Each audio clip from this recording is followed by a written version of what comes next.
Centre की सेवा अर्थ auto में बैठ के कहीं जा रही थी और ऑटो में अचानक से इतना तेज ब्रेक लगता है कि मैं गिर जाती हूँ।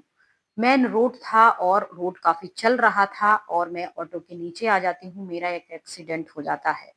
मैं प्रोग्राम करके एक सेंटर से दूसरी सेंटर जा रही थी और ऑटो में बैठ के स्टेशन जा रही थी ताकि मैं ट्रेन पकड़ के अपने खोरई सेंटर पे वापस आ सकूं। मेरे हाथ पैर कमर में चोट आई थी और मैंने सलवार सूट पहन रखा था वाइट कलर का। मेरी सलवार पूरी फट गई थी, लेकिन मुझे ट्रेन पकड़नी थी और नीचे से तो मैंने अपनी कुर्ती को, दुपट्टे को, सबको ठीक किया और मुझे कहाँ कहाँ चोटें लगी हैं इस पर ध्यान नहीं दिया। और मैंने, वो ऑटो वाला था, डर गया था, वो घबरा गया था। मैंने उससे कहा कि भाई कोई बात नहीं, आप ऑटो में मुझे बिठाइए और स्टेशन तक छोड़ दीजिए।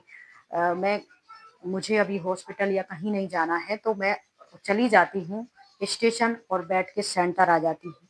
मैं दीदी को बताती हूँ मेरा एक्सीडेंट हो गया है और फिर मैं वहाँ जाके तो दीदी देखती भी नहीं कहाँ कैसा एक्सीडेंट हुआ है और कपड़े कैसे फटे हैं, कहाँ कहाँ चोटें लगी हैं, हॉस्पिटल की जरूरत है या फिर तुम्हें टेटनस इंजेक्शन की जरूरत है।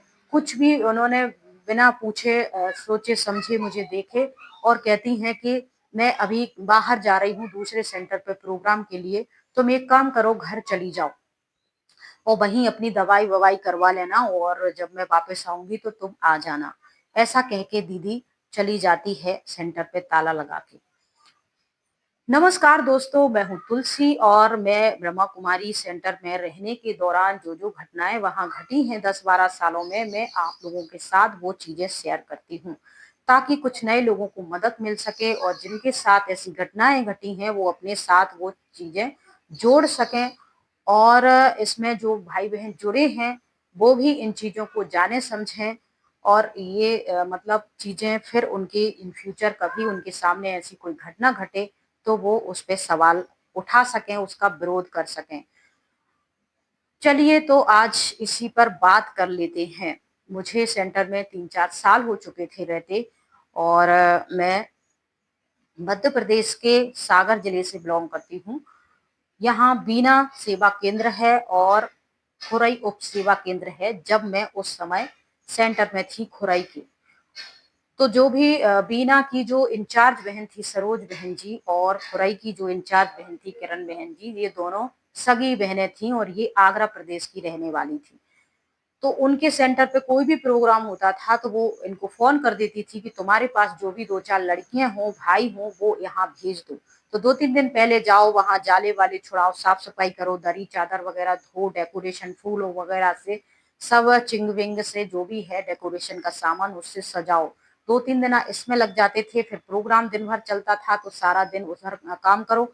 उसके बाद प्रोग्राम खत्म होने के बाद ये सब कुछ डेकोरेशन निकालो, सब साफ सफाई करो, दो भी दरी चादर कपड़े। और 2-3 दिन से ये बार बार जो कपड़े बदल बदल के प्रोग्राम में अपना भाषण दे रही थी, फोटो खिंचवा रही थी, लोगों के साथ घुल मिल रही थी, तो ये कपड़ों का भी ढेर लगा रही थी। तो वो कपड़े भी तुम्हें धोना है, कितना सारा ये सब 2-3 दिन काम। तो 1 दिन का उनका प्रोग्राम रहता था और हम मजदूरों की तरह वहां जाते थे। प्रोग्राम से पहले काम करते थे, प्रोग्राम की बात करते थे और फिर वहां से आ जाते थे बिना ही कुछ मदद के कुछ। और इन बीच में घर के उस समय तक मेरा समर्पण नहीं हुआ था, तो बहाना तो यही था कि जब तक समर्पण नहीं होगा तुम्हारे कपड़ों के खर्चे, घूमने फिरने के, ट्रेन के, ऑटो बस के, सबके खर्चे, खाने पीने का सामान, राशन का, सब घर से ही आएगा। और अगर तुम्हें इस दौरान प्रोग्राम में या सेंटर पे कोई तुम्हारे साथ घटना घट जाती है तो उसके इलाज के पैसे भी तुम्हारे घर से ही आएंगे। तो ऐसे 2-3 साल मुझे हो चुके थे और बीना में कुछ प्रोग्राम था। उस प्रोग्राम को कंप्लीट करके मैं वापस खुरई आ रही थी सेंटर पे। उसी दौरान मेरा एक्सीडेंट हो गया था और जब एक्सीडेंट हुआ तो मैं बुरी तरह से जख्मी हो गई थी। मुझे ट्रेन पकड़नी थी तो उस समय तो मैंने अपने शरीर को नहीं देखा कि कहाँ कहाँ चोट लगी। जैसे ऑटो के नीचे चली जाती हूँ, ऑटो बहुत तेज चल रही थी, शायद उसको भी और भी लोगों को स्टेशन जाना था और थोड़ा सा ट्रैफिक भी था, तो वो ऑटो वाला थोड़ा सा आगे निकालने की कोशिश कर रहा था। एक रेलवे लाइन क्रॉस करके ऑटो को उस तरफ ले जाना पड़ता था स्टेशन के लिए, तो वो सोच रहा था कहीं फाटक ना लग जाए, गेट बंद ना हो जाए, इसीलिए वो तेज रफ्तार में जा रहा था। लेकिन आगे कोई बहुत बड़ा वाहन आ जाता है और ऑटो में एकदम से ब्रेक लगते हैं।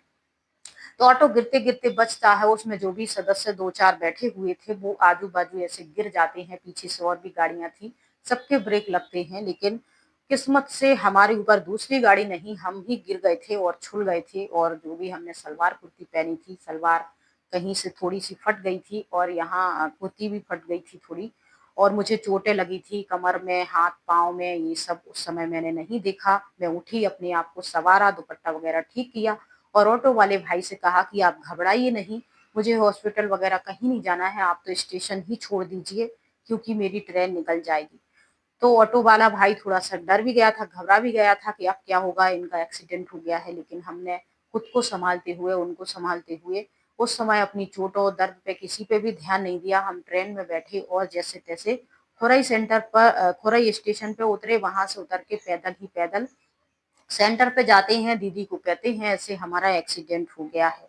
तो दीदी ने ये भी नहीं पूछा कि तुम्हें कहाँ लगी है, कितनी लगी है, ना मेरे कपड़े से मुझे मेरे कपड़े देख के लग रहा था लोगों को कि ये कहीं गिरी हैं, इनका कुछ हुआ है एक्सीडेंट वगैरह क्योंकि जगह-जगह से धूल-मिट्टी भी लगी थी उसमें और कुछ फटने कुर्ती भी बाजू से फटी थी, सलवार भी ऐसी फट गई थी, तो देखने से लग रहा था कि कुछ एक्सीडेंट वगैरह इनका हुआ है। लेकिन दीदी ने इन सब के बारे में कोई चर्चा नहीं करी। उसके बाद मैंने बताया भी उनको कि मेरा एक्सीडेंट हुआ है और मुझे पैर में और कमर में इधर-उधर जलन हो रही है, अभी तो मैंने नहीं देखा कि कितनी क्या चोटें हैं। तो उन्होंने कहा कि देखो मैं तो बाहर जा रही हूँ किसी प्रोग्राम के लिए। शिवानी बहन नहीं थी, शायद वो कहीं गई हुई थी पहले से ही या फिर वो बीना सेंटर में, ये मुझे क्लियर याद। दीदी मेरे से कहती हैं कि देखो मैं एक प्रोग्राम में बाहर जा रही हूँ और शिवानी भी यहाँ नहीं है, तुम एक काम करो अपने घर चली जाओ और वहीं अपना दवाई वगैरह करवा लेना, टेटनस के इंजेक्शन, मरहम पट्टी करवा लेना, मैं 2-4 दिन में आऊँगी, फिर तुम आ जाना। और इस तरीके से जब मुझे उनकी ज़रूरत थी, उनकी सहानुभूति की, उनके प्यार की, उनकी मदद की, तब उन्होंने हमें इग्नोर कर दिया। लेकिन हम नए-नए थे और हमारे दिमाग में यही था कि इन सब चीज़ों को छोड़ो, भगवान को याद करो, भगवान की सेवा में मेरे साथ कुछ बड़ी घटना घटने वाली थी, लेकिन वो छोटे में निकल गई। ये सब हम अपने आप को मन में समझाते हुए चुपचाप आंखों में आंसू भरे, मेरी जुबान भी साथ नहीं दे रही थी, इस घटना को बताते लड़खड़ा रही थी और बार-बार मेरी आंख भी भर आ रही थी। उस समय तक तो दीदी के प्रति मेरे मन में कुछ भी ऐसा नहीं था क्योंकि मैं उस समय भगवान को याद कर रही थी। लेकिन जब दीदी का ये रवैया बार-बार मेरे साथ हो रहा था, तो अब मैं कोई पहली ऐसी लड़की नहीं हूँ जो उस सेंटर में इतनी दुखी परेशान होके छोड़ी थी। इससे पहले भी और बहनें उससे आई थी और चली गई थी। तो मैं घर आती हूँ और घर में अगर मैं बताती मेरा एक्सीडेंट हुआ, ये हुआ तो घर के लोग मुझे जाने नहीं देते। तो मैंने घर में भी किसी को नहीं बताया और फिर मेरी एक चाचा की लड़की बहन भी सेंटर छोड़ के आ गई थी इसी मैटर से कि जब भी वो बीमार हो जाती थी तो सेंटर की दीदी उसको इलाज के लिए घर भेज देती थी। तो चाचा डिस्टर्ब हो गए थे इस बात से और उन्होंने अपनी लड़की को सेंटर से निकाल के घर पे ही रखना, पढ़ाना, लिखाना शुरू किया था। तो मैंने सोचा कि मेरे घर वाले भी मुझे सेंटर में नहीं जाने देंगे तो किसी को इस बारे में नहीं बताया। मैं गई और जाके वॉशरूम में मैंने कपड़े वगैरह चेंज करे, वो कपड़े धुलाई करके डाले और किसी को कुछ नहीं बताया।